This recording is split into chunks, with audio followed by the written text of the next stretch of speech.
Dr. Kethavar's secondary tentacles twitched with nervous energy as he watched the human researcher through the reinforced glass of Observation Lab 7.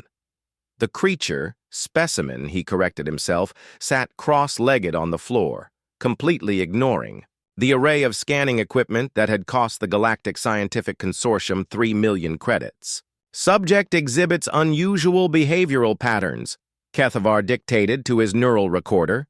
Human refuses to utilize provided examination table, instead positioning itself on the floor in what appears to be a meditation pose. The human in question, Dr. Sarah Chen, according to her file, had volunteered for this unprecedented interspecies behavioral study. The consortium had been studying predator species for decades, but humans remained an enigma. They were neither the strongest nor the fastest predators in known space, yet they had somehow become the most successful spacefaring species in less than 2 centuries.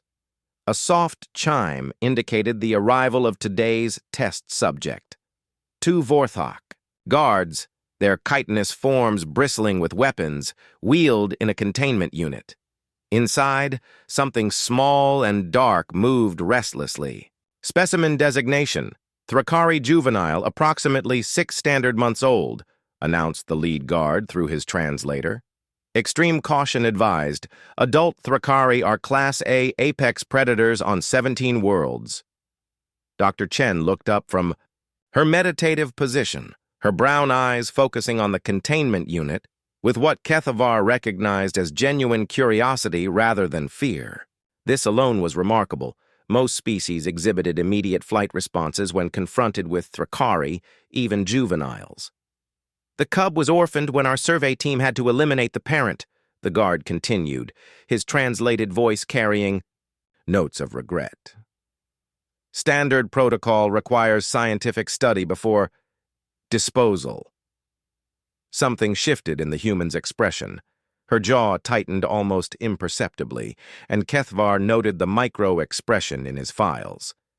Humans, despite being predators themselves, often showed protective instincts toward young creatures of other species, another behavioral anomaly that defied classification. "You may release it," Dr. Chen said quietly. "Dr. Chen," Kethavar's voice crackled through the intercom. "Perhaps we should begin with remote observation first. Thrakari juveniles are still capable of inflicting severe damage." The human smiled, an expression that still unsettled many species, showing as it did her omnivore teeth. "Doctor, I've read the files. I know what I'm doing." The guards exchanged glances before reluctantly activating the containment unit's release mechanism. The door slid open with a soft hiss, and for a moment, nothing happened. Then a shadow poured out. The Thrakari cub was beautiful in the way that all perfect predators were beautiful. Sleek black fur that seemed to absorb light, eyes like liquid silver, and movements that flowed like water despite its obvious youth. It was roughly the size of a Terran leopard cub, but the resemblance ended there. Its elongated limbs spoke of a creature built for both speed and power, while retractable claws gleamed like polished obsidian. The cub emerged cautiously, its silver eyes scanning the room with intelligence that made Kethavar's skin crawl. This was no simple animal. Thrakari were known to be sapient, with complex social structures and problem-solving abilities that rivaled most spacefaring species. Dr. Chen remained perfectly still, her breathing slow and steady. The cub's gaze fixed on her, and for a long moment, predator and human regarded each other in silence. "Fascinating," Kethavar whispered, his tentacles dancing over his recording equipment. "The human shows no fear response whatsoever.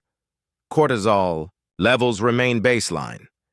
This contradicts all previous data on human survival instincts."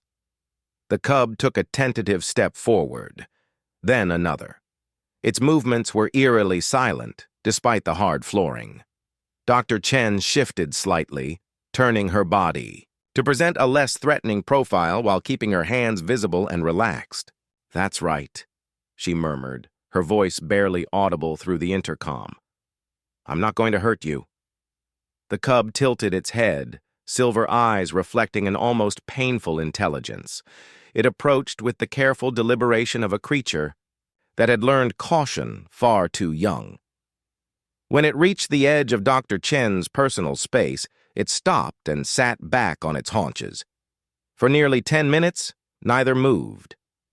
Kethvar found himself holding his breath, watching this unprecedented interaction between two apex predators from different worlds. Then, slowly, the cub leaned forward and sniffed at Dr. Chen's outstretched hand. "Incredible," Kethvar breathed. "The juvenile is initiating contact.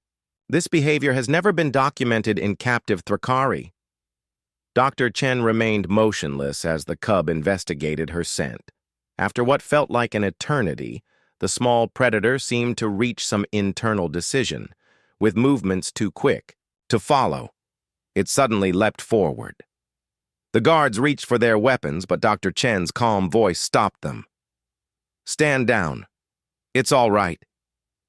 The Thrakari cub had indeed jumped into her lap, but rather than attacking, it had curled into a tight ball against her stomach, its silver eyes watching the room with wary intelligence while seeking the comfort of her warmth. "Well," Dr. Chen said softly, one hand hovering uncertainly above the cub's head, "this wasn't in the research protocol."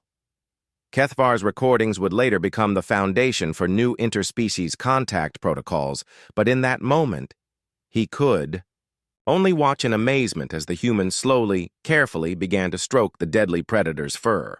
The cub's response was immediate, a sound somewhere between a purr and a harmonic hum that seemed to resonate through the observation chamber. "Log entry addendum," Kethvar dictated, his voice filled with wonder. "Human subject has successfully achieved peaceful contact with Class A predator juvenile. Hypothesis: humans may possess unique psychological traits that enable cross-species empathy even with apex predators. Recommend immediate expansion of study parameters."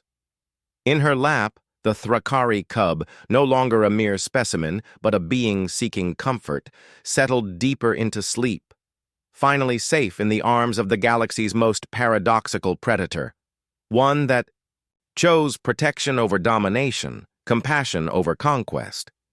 The universe, it seemed, still had much to learn about humanity,